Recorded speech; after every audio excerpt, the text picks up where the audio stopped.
Kemudian kami ingin sampaikan bahwa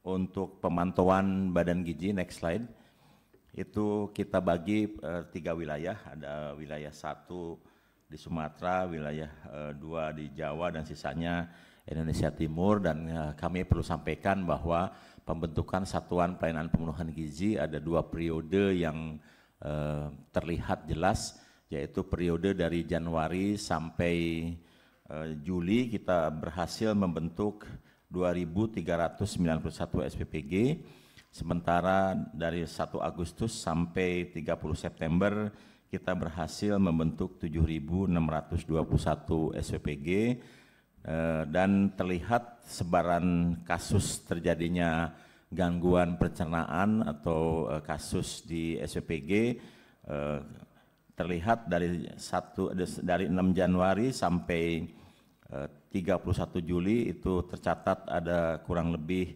24 kasus kejadian, sementara dari 1 Agustus sampai malam tadi itu ada 51 kasus kejadian.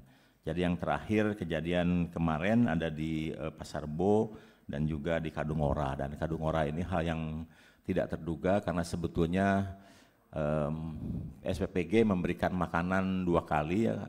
Yang pertama masak segar, kemudian karena mau ada renovasi dia membagikan makanan untuk hari ini, dan salah satu makanan yang dibagikan adalah susu. Susunya langsung diminum dan itu yang susu kemudian menimbulkan gangguan pencernaan. Berikutnya kalau dilihat dari kembali lagi,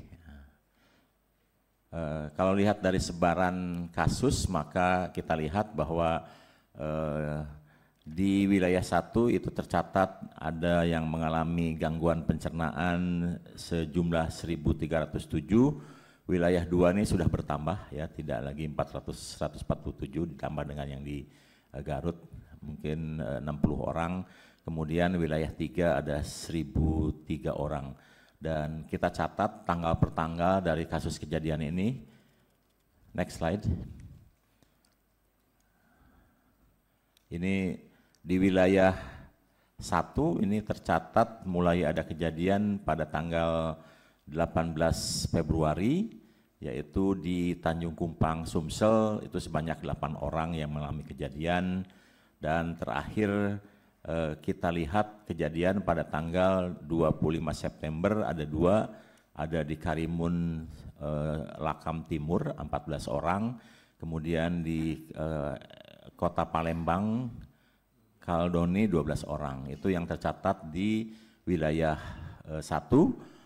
Kemudian yang tercatat lebih dominan memang ada terjadi di wilayah 2 karena memang pertumbuhan SPPG di wilayah 2 ini juga sangat dominan di 2 bulan terakhir ini, dan kita sudah mulai mencatat ada kejadian itu di 14 Januari, jadi 8 hari dari pertama kali di launching itu ada 6 orang yang terdeteksi mengalami gangguan kesehatan, kemudian 16 Januari dan terakhir next slide itu kejadian 30 September yang di slide ini baru tercatat di SPPG Cihamplas Pasar Bo 15 orang.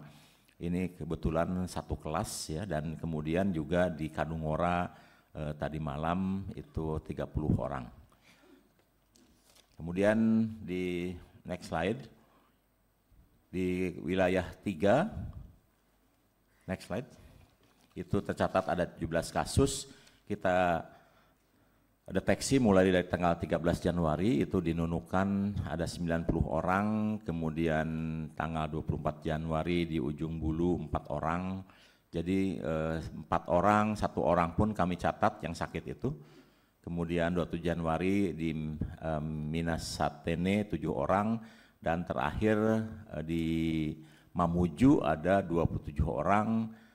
Yang paling besar terkait dengan kejadian di wilayah 3 ini ada di Banggai yang memang ini jumlahnya kurang lebih 330 orang, dan penyebabnya diakibatkan karena suppliernya diganti, jadi menu yang disajikan adalah ikan cakalang, supplier lamanya sudah biasa mensuplai ikan cakalang dengan kualitas baik. Kemudian karena ingin mengakomodir potensi sumber daya lokal, nelayan lokal, kemudian suppliernya diganti dengan supplier lokal dan kelihatannya secara kualitas supplier bahan baku belum bisa menandingi supplier lama sehingga terjadilah gangguan terkait dengan alergi pada penerima manfaat yang mencapai 338 orang. Nah, dengan kejadian-kejadian ini kita bisa lihat bahwa kasus kejadian banyak terjadi di 2 bulan terakhir dan ini berkaitan dengan berbagai hal dan kita bisa identifikasi bahwa kejadian itu rata-rata karena SOP yang kita tetapkan tidak dipatuhi dengan seksama.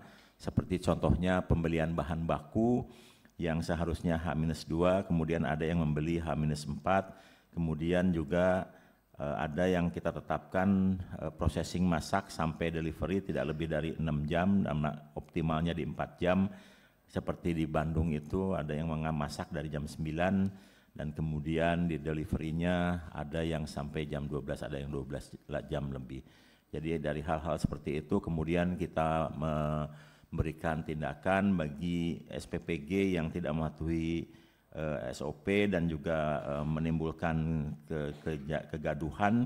Kita tutup sementara sampai semua proses perbaikan dilakukan dan kemudian mereka juga harus mulai memitigasi terkait juga dengan trauma yang akan timbul pada penerima manfaat dan oleh sebab itu penutupan bersifat sementara tersebut waktunya tidak terbatas tergantung dari kecepatan SPPG dapat mampu melakukan penyesuaian diri dan juga menunggu hasil investigasi.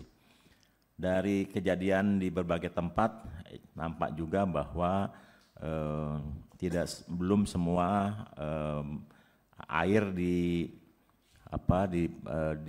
SPPG memiliki sanitasi yang baik sehingga memang kemudian Pak Presiden memerintahkan agar di seluruh SPPG dibutuhkan alat sterilisasi alat makan seperti yang di Bandung. Setelah kita cek SPPG-nya bagus sekali.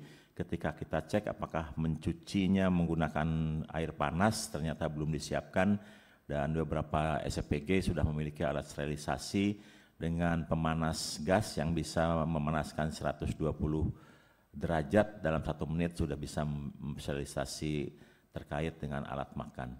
Kemudian kita juga menyarankan untuk lebih meningkatkan sanitasi terutama untuk memasak kita sudah instruksikan agar mereka menggunakan air galon dan untuk mencuci airnya perlu diberikan saringan. Jelajahi cara baru mendapatkan informasi. Download Metro TV Extend sekarang.